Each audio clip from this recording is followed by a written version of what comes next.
Hello বন্ধুরা, আমি শর্মিষ্ঠা। বং শর্মিস কিচেনে তোমাদের আবারও অনেক অনেক স্বাগত। আমি কিন্তু আবারও মাছের রেসিপি নিয়ে এসেছি। আগের এপিসোডে বলেছিলাম না যে বাঙালিরা মাছে ভাতে, সত্যি কিন্তু আমরা কিন্তু রেগুলারই মাছের আমাদের আইটেম থাকে। তো সেই আইটেমের মধ্যেই আমি একটা রেসিপি নিয়ে এসেছি, কাতলা মাছের ফুলকপি আলু দিয়ে পাতলা ঝোল। তো চলো শুরু করি।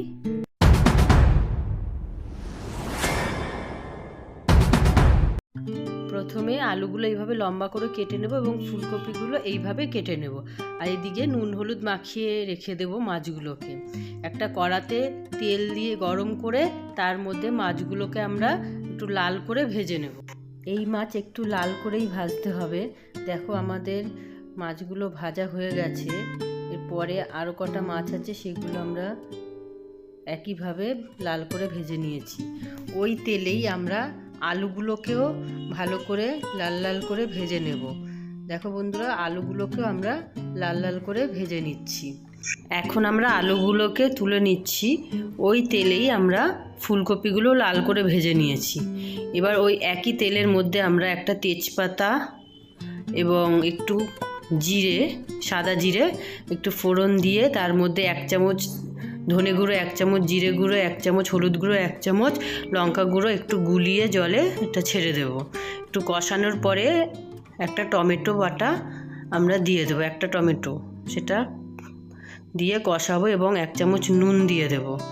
দেওয়ার পর আবার ভালো করে কষানোর পর আমরা যখন তেল ছেড়ে যাবে তখন আমি জল দিয়ে দিয়েছি।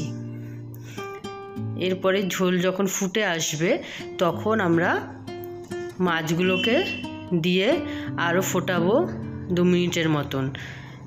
এখন আমরা 1/2 চামচ চালের গুঁড়ো একটু জলে গুলে সেটা দিয়ে আরও মিনিট 2 ফোটাবো।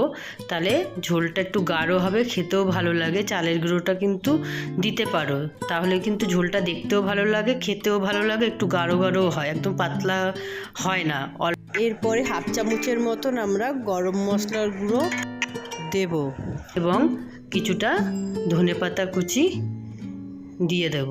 ব্যাস, আমাদের অলমোস্ট রেডি ফুলকপি আলু দিয়ে কাতলা মাছের ঝোল।